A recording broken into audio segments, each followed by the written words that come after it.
Hello' friends, কি খবৰ আপোনালোকৰ? সকলোৱে ভালে আছেনে? আজি মই চিকেন ফ্ৰাই বনাব ওলাইছোঁ, মানে ভিজা ভিজা আৰু একেবাৰে শুকান নহয় আৰু এনেকৈ মই মাংস লৈছোঁ এই আধা কেজি। কেৰাহী বহাই দিলোঁ আৰু কেৰাহীত তেল দিলোঁৱে মই, গৰমেই হ'ল। পিঁয়াজ কাটি লৈছোঁ মই এনেকৈ, আৰু এইফালে মছলা ৰেডি কৰিছোঁ। জলকীয়া, আদা, নহৰু, তাৰপিছত জিৰা আৰু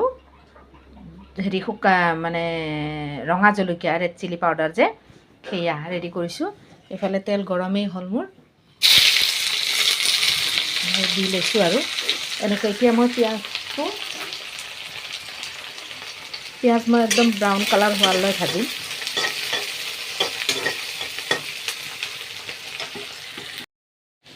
পিঁয়াজ ভাজা হৈ গ'ল, এয়া ব্ৰাউন কালাৰ হৈছে চাওক পিঁয়াজটো, হয়নে? এতিয়া মাংসখিনি দি লওঁ।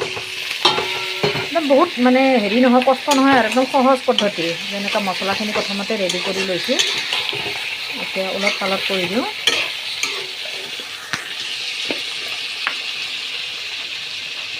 সোৱাদ অনুযায়ী নিমখ এক চামুচে লাগিব, মাংস বেছি আছে। আৰু এইফালে মই অলপ হালধি দি ল'ম। হালধিটো খুলি দিয়কচোন। তাৰপিছত এই অলপ চলপ এনেকৈ মানে ভালদৰে লাৰি দিলে কি হয়, তেলখিনি গোটেইখিনি তেল লাগি যাব আৰু অলপ ৰং গুড়া মানে হালধি অলপ দি লৈছোঁ, ইমান প্ৰয়োজন আৰু সিমানে দি লৈছোঁ। আৰু হালধিখিনি দি অলপ পৰ লাৰি দিম মই। মোৰ মাংস ফ্ৰাই কৰা হৈ গ'ল, এয়া ধুনীয়াকৈ ফ্ৰাই কৰি ল'লোঁ। আৰু মই আলুটো ফ্ৰাই কৰি লৈছিলোঁ।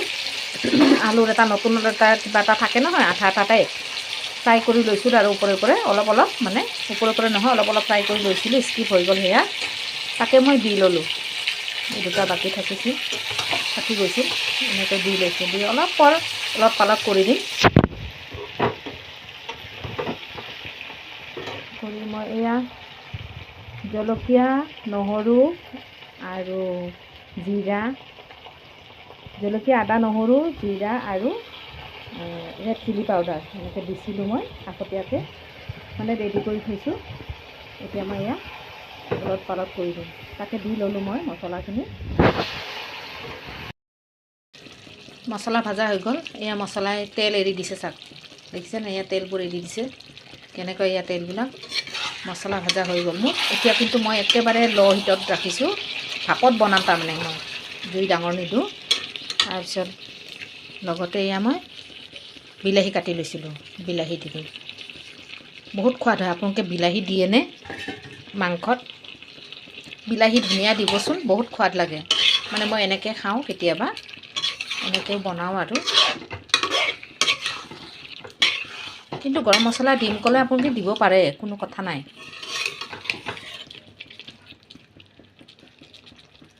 এয়া মই জুই কমাই মিডিয়াম টু ল' হিটত ফ্ৰাই কৰিম, যাতে বিলাহী গলি যায়। আজিকালি বিলাহীবোৰ টান টান থাকে ন। এয়া জুই একেবাৰে কমাই দিছিলোঁ মই, চাওক পানী পানী হৈ গ'ল নে? বিলাহী পূৰা গলি গ'ল।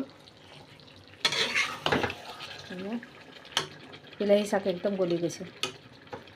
বিলাহীৰ পৰা পানী ওলাই যায় নহয়, এই পানী শুকোৱাৰ পিছত মোৰ তৰকাৰী হৈ যাব। একদম সহজ পদ্ধতি নহয় জানো? এইবাৰ ৰুটিৰ লগত, ভাতৰ লগত যেনেকৈ খাব পাৰে। ধুনীয়া গ্ৰেভিও হয়, ফ্ৰাইও হ'ল, মানে একদম ড্ৰাই ফ্ৰাই নহয় আৰু গ্ৰেভি বনোৱা নাই মই, ফ্ৰাইয়ে হয়। মছলা আৰু নামটো মই ক'ব পৰা নাই, কি কয় বাৰু আপোনালোকে কমেণ্ট কৰি জনাবচোন। মই বনোৱা পদ্ধতিটো কেনেকুৱা লাগিছে বাৰু? ভাল লাগিলে লাইক কৰি দিব, কমেণ্ট কৰি জনাবচোন আপোনালোকে এনেকৈ খায় নেকি, বিলাহী দি, ধনিয়া দি। মই এতিয়া ধনিয়া দিম। চাওকচোন পদ্ধতিটো ভাল হৈছেনে? একদম জুই কমাই দিছোঁ যাতে ভাপত সিজি যায়, আলু সিজি যাব। মই আলুটো এনেই ওপৰে ওপৰে ভাজিছিলোঁ, ফ্ৰাই কৰি লৈছোঁ, আলু সিজি গৈছে, দেখিছে? একেবাৰে নৰম হৈ গৈছে। এয়া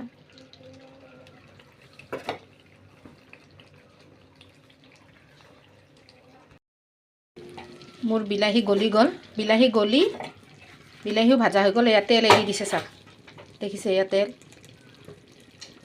এনেকৈ মই দেখাওঁ আপোনালোকক এই চাওক তেল কেনেকৈ এৰি দিছে এয়া বিলাহীয়ে তাৰমানে মোৰ ভাজা হৈ গ'ল এইফালে মই ৰুটি বনাই আছোঁ ৰুটিৰ লগত খাম তাৰমানে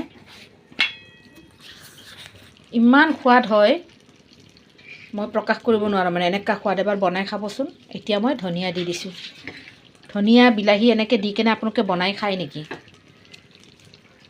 যদি খায় এবাৰ কমেণ্ট কৰি জনাবচোন আৰু নাখালেও এবাৰ বনাই খাব খাই কেনে কমেণ্ট কৰি জনাব বৰ ভাল লাগে একদম এই দেখিছে ফ্ৰাই মানে গ্ৰেভিও নহয় একেবাৰে ড্ৰাই ফ্ৰাইও নহয় একেবাৰে শুকান ফ্ৰাইও নহয় এনেকুৱা হৈ গ'ল এতিয়া এনেকুৱাকৈ ৰুটি দি কেনে সানি খালে বহুত সোৱাদ কেনেকুৱা লাগিছে বাৰু মই বনোৱা এই ৰেচিপিটো ভাল লাগিছেনে ভাল লাগিলে লাইক কমেণ্ট ছাবস্ক্ৰাইব কৰি দিব লগতে শ্বেয়াৰ কৰিব নাপাহৰিব আৰু আপোনালোকে যদি ফেচবুকৰ পৰা চায় তেতিয়াহ'লে ফ'ল' কৰি দিব আৰু লাইক কমেণ্ট কৰিব তাতেও আৰু ইউটিউবৰ পৰা চালে লাইক কমেণ্ট ছাবস্ক্ৰাইবো কৰি দিব তেতিয়াহে ভাল লাগিব নহয় জানো মই এটা উৎসাহ পাম আৰু বনাবৰ কাৰণে মানে এনেকুৱা ভিডিঅ'বোৰ বনাবৰ কাৰণে ভাল লাগিব তেতিয়া হয়নে মই মানে কেইদিনমান ভিডিঅ' বনাব পৰা নাছিলোঁ বনোৱা নাছিলোঁ মানে মই এনেই মিনি ব্লগবিলাক দিওঁ সৰু সুৰা